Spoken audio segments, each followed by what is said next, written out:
ദൈവത്തിന്റെ പരിജ്ഞാനത്തിൽ വിരോധമായിക്കൊണ്ടുണ്ട് എല്ലാ ഉയർച്ചയും വിളിച്ചു പറഞ്ഞു ഏത് വിചാരത്തെയും ക്രിസ്തുവിനോടുള്ള അനുസരണത്തിനായി തിരിച്ചറിഞ്ഞു. There are two important words here which are to be brought to your notice. രണ്ട് പ്രത്യേക വാക്കുകൾ നിങ്ങൾ ശ്രദ്ധയിലേക്ക് കൊണ്ടുവരാനായിട്ട് ആഗ്രഹിക്കുകയാണ്. One is imagination. ഒന്ന് സങ്കല്പങ്ങൾ.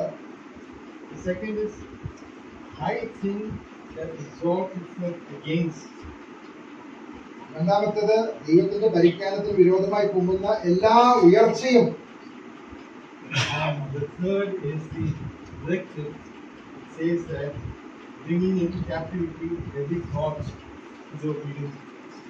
മൂന്നാമത്തെ കാര്യങ്ങളുള്ളത് ഏത് വിചാരത്തെയും ക്രിസ്തുവിനോടുള്ള അനുസരണത്തിനായിട്ട് പിടിച്ചടക്കുക. Imagination is the first thing. ഒന്നാമതായിട്ട് സങ്കല്പങ്ങൾ എന്നുള്ള വാക്കാണ് നാം ചിന്തിക്കാനായിട്ട് ആഗ്രഹിക്കുന്നത്. Imagination is something that is given to man alone amongst all creation. സങ്കല്പിക്കുക എന്നുള്ള ആ ഒരു കാര്യം ദൈവത്തിന്റെ സൃഷ്ടികളിൽ മനുഷ്യന് മാത്രം ദൈവം നൽകിയിട്ടുള്ള ഒരു കാര്യമാണ്. And that is how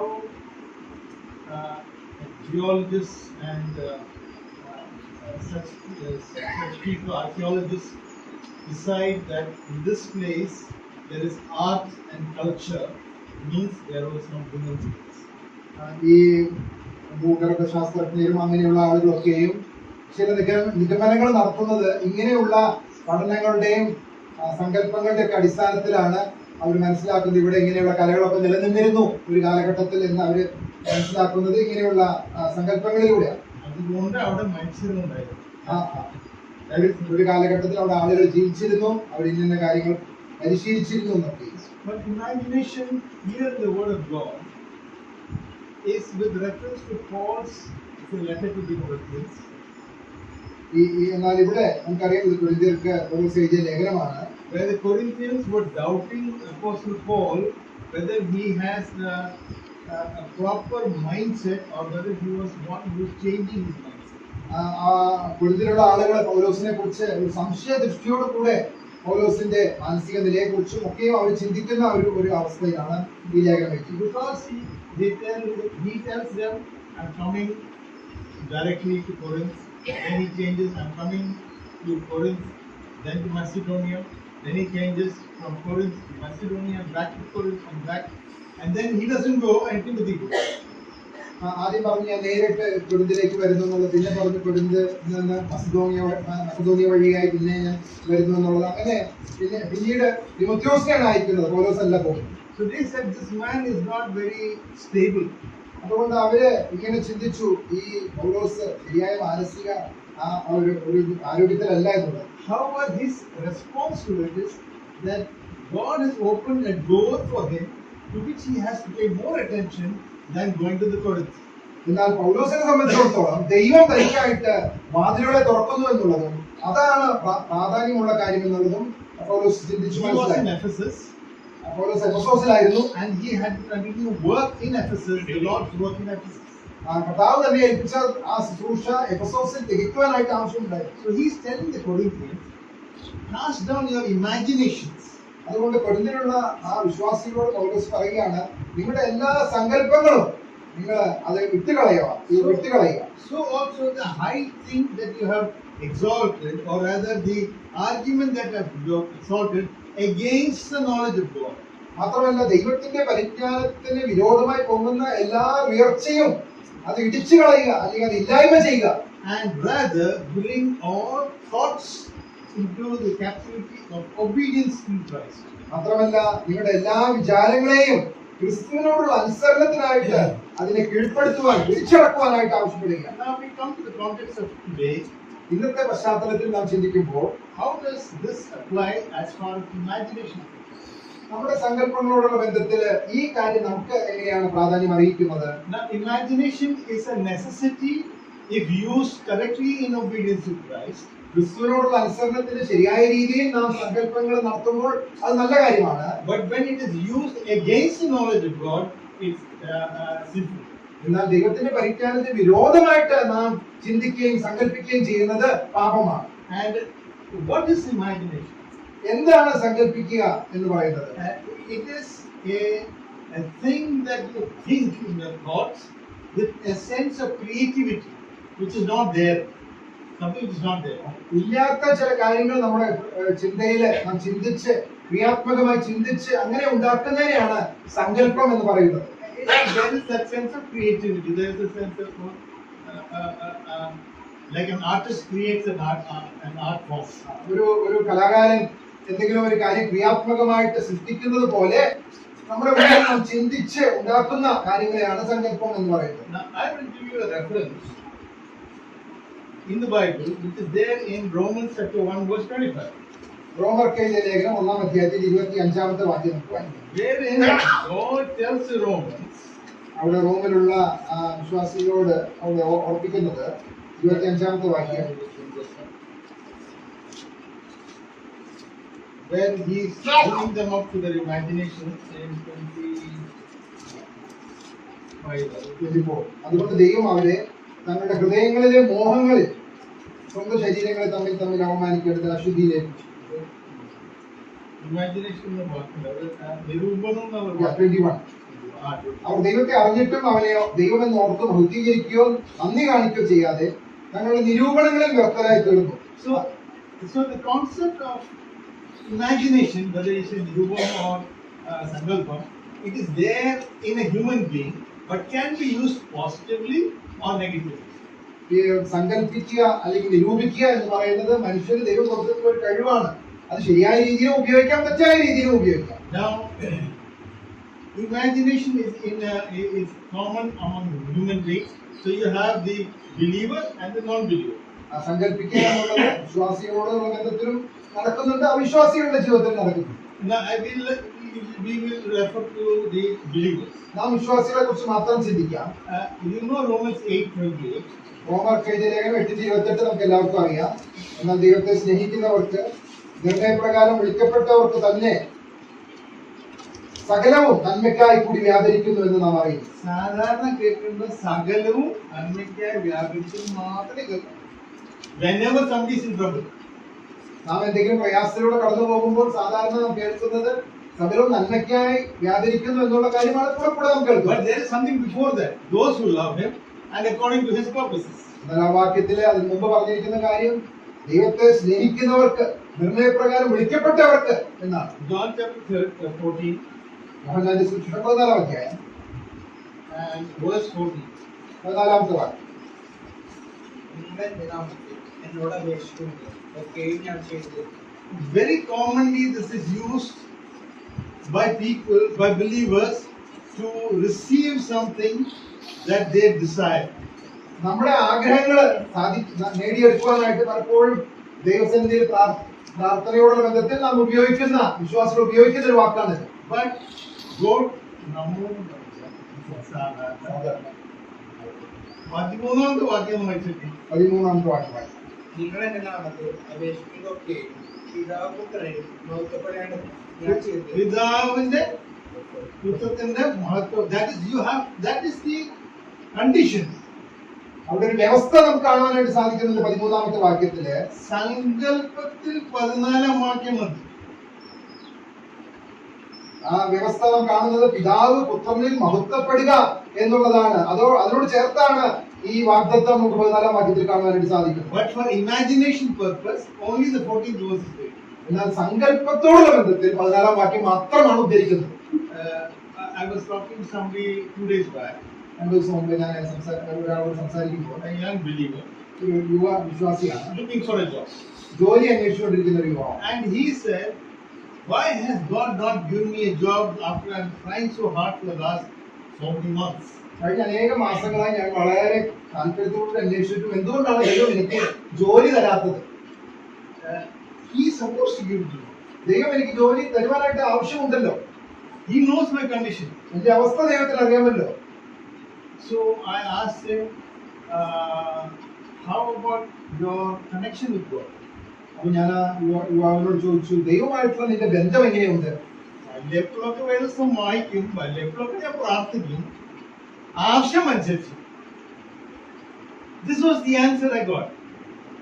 But his demand is God has to fulfill the job for him.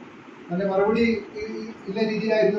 എന്നാൽ തന്റെ ആവശ്യം ദൈവം എത്രയും പെട്ടെന്ന് ജോലി തരണം എന്നുള്ളതായി. You heard of Socrates, Aristotle, and Plato. They were in the 3rd, 4th centuries of BC, before Christ. 300, 400. Aristotle, Plato, Socrates മുതലായ തത്വചിന്തകന്മാരെ കുറിച്ച് നമ്മൾ കേട്ടിട്ടുണ്ടല്ലോ. യേശുക്രിസ്തുവിന് മുമ്പ് ജീവിച്ചിരുന്ന ആളുകളാണ്. And those people influenced the world with their thinking philosophy. അവരുടെ തത്വചിന്തകൾ മുഖാന്തരം അവർ ലോകത്തെ സ്വാധീനിച്ചു അന്നത്തെ കാലഘട്ടത്തിൽ. And that is the time when 200-300 years after that Greek philosophers had a large influence on people. അതിനെ തുടർന്നാണ് ഗ്രീക്ക് തത്വജ്ഞാനമൊക്കെയും ലോകത്തിൽ വളരെ ശക്തി പ്രാപിക്കാനായിട്ട് ഇടയായിട്ട്. And so the reference to philosophers in the Word of God is in reference to the prevailing philosophical thinking of that. അതുകൊണ്ട് ഈ തത്വജ്ഞാനത്തെ കുറിച്ച് പുതിയ നിയമത്തിൽ നിന്ന് വായിക്കുന്നതൊക്കെയും ഈ ഒരു പശ്ചാത്തലത്തിലാണ് അത് എഴുതാനായിട്ട് ഇടയായിട്ട്. And amongst those philosophers, one had decided that the earth is flat. ആ തത്വജ്ഞാനികളിൽ ഒരാൾ തീരുമാനിച്ചു ഭൂമി പരന്നതാണ് എന്നുള്ളത്. Which was later of course proven, and whatever happened to it. അങ്ങനെ പിന്നീട് അത് തെറ്റാണെന്ന് തെളിയിക്കപ്പെട്ടു. Because Aristotle said no, it is wrong. Aristotle പറഞ്ഞു അല്ല, ഭൂമി വൃത്താകൃതിയിലാണെന്നുള്ളത്. So there was a sense of imagination which was very prevalent in the world. ആ സങ്കല്പങ്ങൾ എന്നുള്ളത് മനുഷ്യന്റെ ആരംഭം മുതൽ അത് മനുഷ്യൻ ഉള്ളിടത്തോളം അത് വളരെ സാധാരണയായിട്ടുള്ള ഒരു കാര്യമാണ്. And that is reflected in the epistles quite a lot. അത് ലേഖനങ്ങളിൽ ഉടനീളം നമുക്ക് കാണുവാനായിട്ട് സാധിക്കും. Morning I was having a discussion where I used an example. ഇന്ന് രാവിലെ യൂത്ത് മീറ്റിംഗിൽ ഞാനൊരു ഉദാഹരണം പറഞ്ഞു. And there was this വിശ്വാസിയായ കൂട്ടത്തിലുള്ള ഒരു സഹോദരൻ സ്നേഹത്തിൽ അകപ്പെട്ട് ഒരു ഹിന്ദുവായി കർണാകരന്റെ മോളായിട്ട് നന്മ അവള് ചെയ്തു. അവളായിട്ട് സ്നേഹത്തിൽ വന്നു. പക്ഷേ കല്യാണം കഴിക്കാൻ പറ്റില്ല. ഞാൻ വിശ്വാസികളുടെ കൂട്ടത്തിലുള്ള ആളാണ്. ഞാൻ പ്രത്യേകം അങ്ങനെ പറയുന്നത്. വിശ്വാസിയാണെന്ന് എനിക്കറിയില്ല, അതുകൊണ്ടാണ് ഇങ്ങനെ പറയുന്നത്. അപ്പോ അവൻ ഏത് ദിവസം എഴുതി ഉപവാസം പ്രാർത്ഥന നല്ല കാര്യമാണ്. അന്ന് ഞാൻ ഒന്ന് ഉപവാസം പ്രാർത്ഥിക്കുക. എന്നൊരു 3-4 ദിവസം പ്രാർത്ഥിച്ചു. കാര്യങ്ങളൊന്നും നടക്കുന്നു. അപ്പൊ ഞാൻ പറഞ്ഞു, അങ്ങനെ ദേവസ്വം വായിച്ചാലോ? ശരി. അപ്പൊ ഓൺലൈനിൽ വന്നത് സംഗീതം 23. അപ്പോ വായിച്ച് Lord is my Shepherd, very good, എന്റെ കാര്യങ്ങളൊക്കെ നടന്നല്ലോ. അവസാനം ലാസ്റ്റ് വാക്യം വന്നു. ലാസ്റ്റ് വാക്യം ആര്യ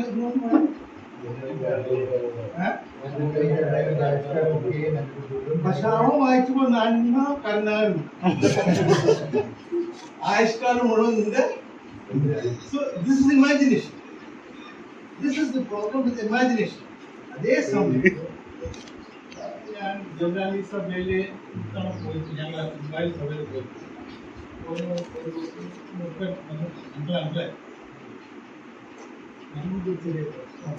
അതൊന്ന് അഡ്വൈസ് തരാം. ഇതിനൊക്കെ ഒരാളാണല്ലോ.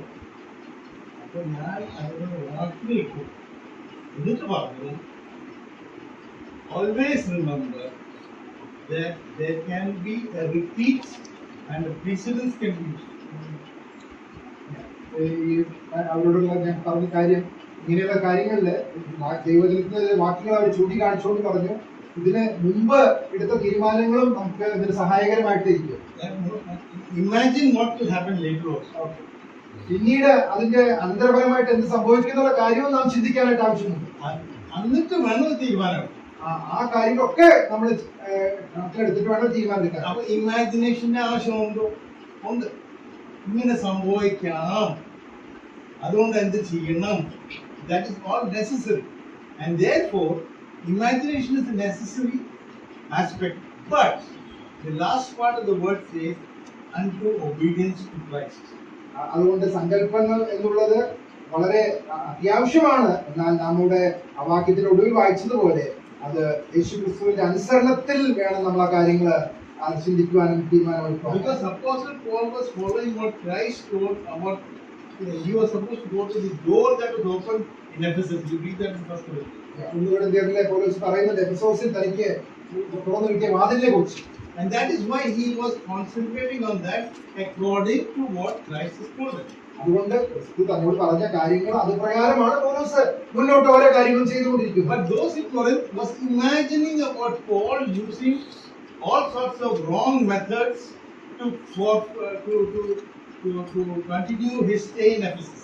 എന്നാൽ കൊരിന്തിലുള്ള ആളുകള് പൗലോസ് എഫെസോസിൽ തുടർന്ന് താമസിക്കാനായിട്ടുള്ള കാര്യങ്ങളെ കുറിച്ച് അവര് ചില കാര്യങ്ങൾ സങ്കല്പിച്ച് ഉണ്ടാക്കുകയാണ്.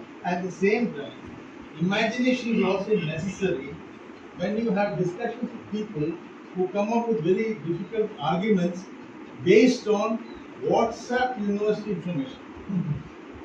ഓൺലൈനിലൂടെ ലഭിക്കുന്ന അറിവുകളുടെ അടിസ്ഥാനത്തിൽ ചില ആളുകള് ചില കാര്യങ്ങൾ പറയുമ്പോൾ അവരോട് ശരിയായ കാര്യങ്ങൾ പറഞ്ഞ് മനസ്സിലാക്കാനും ഈ സങ്കല്പങ്ങൾ ആവശ്യമാണ്. Because we have to first imagine what is in their mind.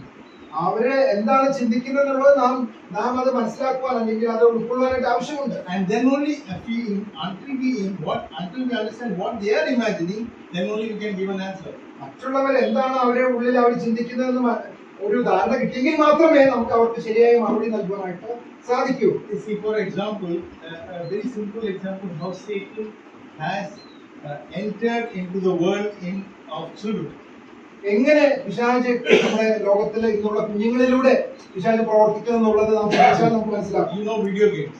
ആ വീഡിയോ ഗെയിംസ് നമുക്ക് എല്ലാവർക്കും അറിയാം. And they play these video games on the computer or on the screen, wherever they play games with this mobile phone. PlayStation. And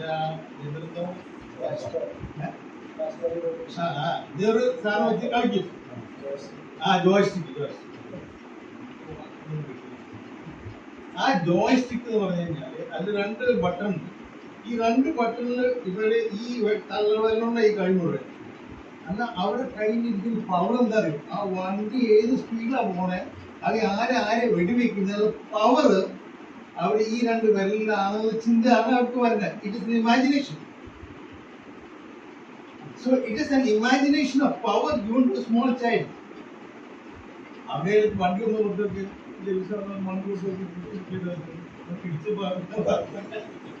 So that is what imagination is being utilized by Satan to influence the children.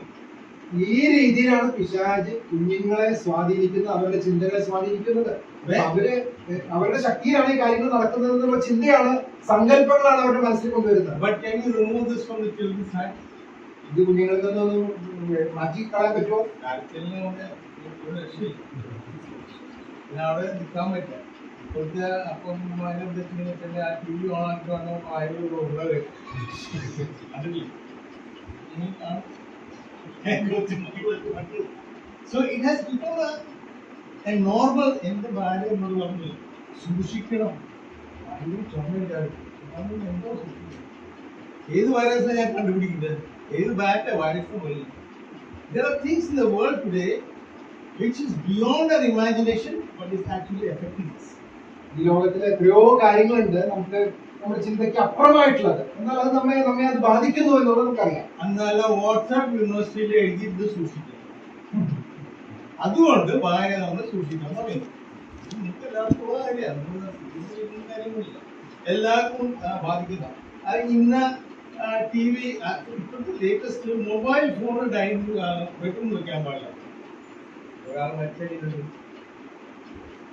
അതിന്റെ radiation അല്ല എന്തൊക്കെയോ വന്നു കഴിഞ്ഞാല്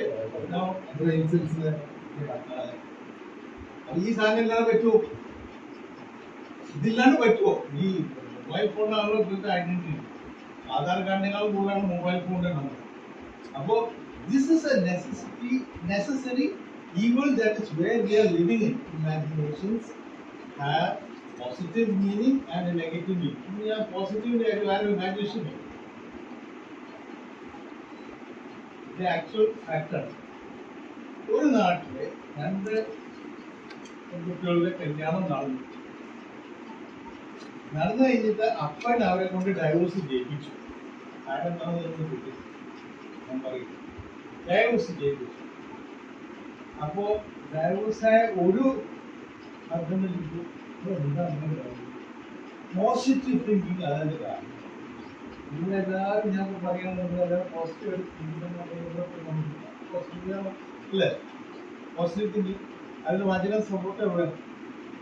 വചനാടിസ്ഥാനത്തിൽ എല്ലാം ചെയ്യാൻ പാടുള്ളൂ. വചന support എവിടെ? ഫിലിപ്പിയ ലേഖനം 4:15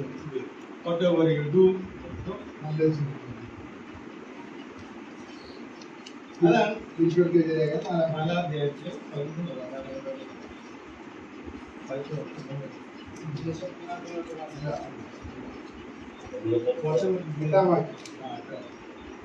സഹോദരന്മാരെ, സത്യമായതൊക്കെ, ധനമായതൊക്കെ, നീതിയായതൊക്കെ, മരണമായതൊക്കെ, ഗണ്യമായതൊക്കെ, സൽകീർത്തിയായതൊക്കെ, സൽഗുണങ്ങളെ അതൊക്കെയും ചിന്തിച്ചു എന്നോട് പഠിച്ചു. അതാണ് ഈ പോസിറ്റീവ് തിങ്കിങ്ങിന്റെ വാക്യങ്ങൾ. അപ്പൊ അവരോട് ഞാൻ മനസ്സിലാക്കിയാണ് ഇന്ന് ചില എല്ലാ നന്മ നടക്കണമെങ്കിലും ആ കുടുംബത്തിലുണ്ട്. ഭർത്താവ് എല്ലാം നല്ല കാര്യം ചെയ്യണമെങ്കിൽ ആ കല്യാണം നടക്കും. പക്ഷേ വചനത്തിൽ വേറെ ഒന്നും എഴുതിയിട്ടുണ്ട്. കണ്ണ് പിന്നെ ദുരേഖാനി കണ്ണിട്ട് കളയാം, കയ്യ് കെട്ടിക്കളയാം. അപ്പൊ ആ പോസിറ്റീവ് തിങ്കിങ്ങിന്റെ ആ വ്യക്തിക്ക് ചിന്ത വന്നിട്ട് എനിക്ക് അയാളോട് ഭയങ്കരമായിട്ട് വെക്കണമെന്ന്, അതുകൊണ്ട് ഞാൻ വെട്ടിമാക്കി അടിസ്ഥാനമാണ് പറഞ്ഞത്. ഇതാണ് പോസിറ്റീവ് തിങ്കിങ്ങിന്റെ നെഗറ്റീവ് സൈഡ്. അപ്പൊ ഇന്നത്തെ കാലത്ത് ഈ ഇതൊക്കെ ഇമാജിനേഷനിൽ പെട്ടതാണല്ലോ. ആ സൗകര്യ ഇമാജിനേഷനിൽ പെട്ട കാര്യമാണ്. അവള് ആ വാക്യങ്ങളൊക്കെ തിരിച്ചു വാക്കി തിരിച്ചൊക്കെ അവളുടെ സൗകര്യം അനുസരിച്ച് ചെയ്തു. അത് 2-3 തങ്ങളും അത് വിടും. പക്ഷേ അതൊരു യാഥാർത്ഥ സത്യമാണെന്ന് ഇന്നത്തെ കാലത്ത് കാര്യം മനസ്സിലാക്കി. Imagination is a big dangerous thing. രണ്ടാമത്തെ വാക്ക്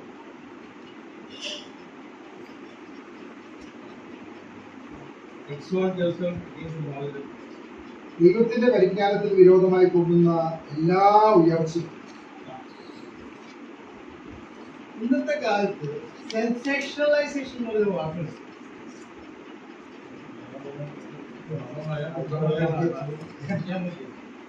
സെൻസേഷണലൈസ് എന്ന് പറഞ്ഞാൽ എന്തെങ്കിലും ഒരു പുതിയ സംഗതി കണ്ടുപിടിക്കും. ആ ഒരു അസുഖം നമ്മളെ ചില പ്രാസംഗികമാർക്ക് ഒരു പുതിയ ചിന്ത, ഇതുവരെ കേൾക്കാത്ത ഒരു പുതിയ ചിന്ത പെട്ടെന്ന് എടുത്ത് പഴയതൊക്കെ ഇന്ന് രാവിലെ ആണെങ്കിൽ നമ്മുടെ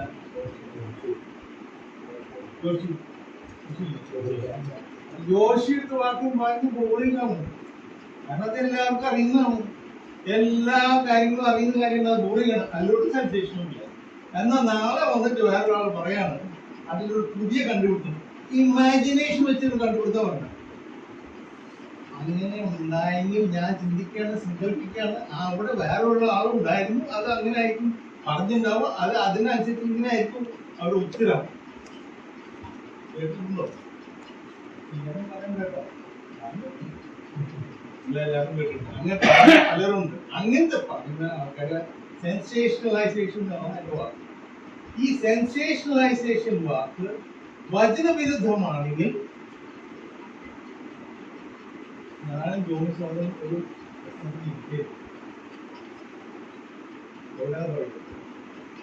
അപ്പോ അവിടെ ഒരു സഹോദരൻ പ്രശ്നം, മറിയ സഹോദരന്മാരെ കൂടിയിട്ട് കർത്താവിന്റെ എതിരായിട്ട് ആർഗ്യുമെന്റ് നടന്നു. ശരിയാണോ? ശരിയാണോ? അപ്പൊ എന്നോട് ഞാൻ ചോദിച്ചത്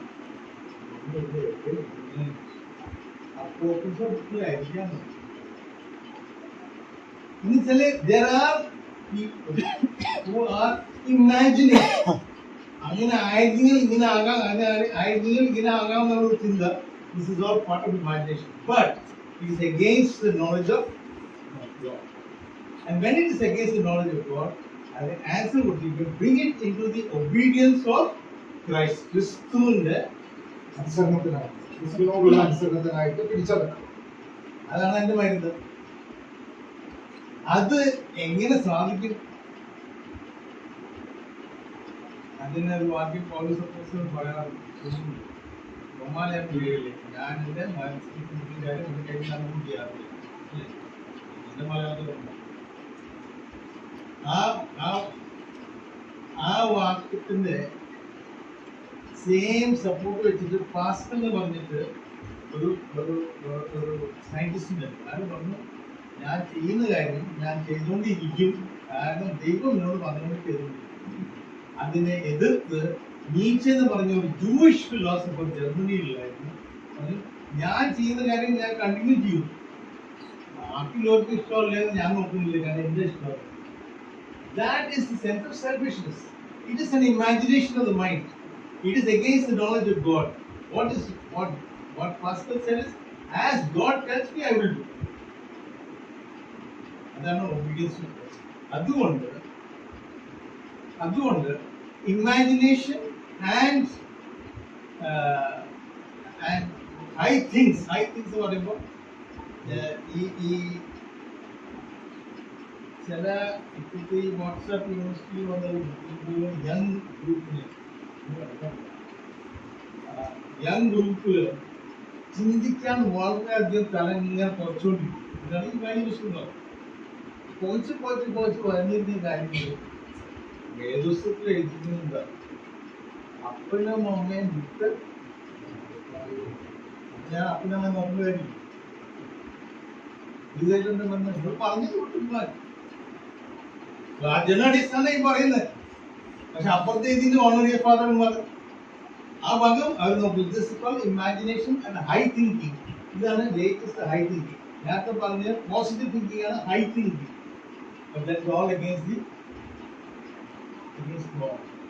ദൈവത്തിന് ആകെ ഒരു ഒരൊറ്റ നിയമമുള്ളൂ, glorify God. That is the only thing that is existing and that is sustainable, maintainable, and that is what we have to strive.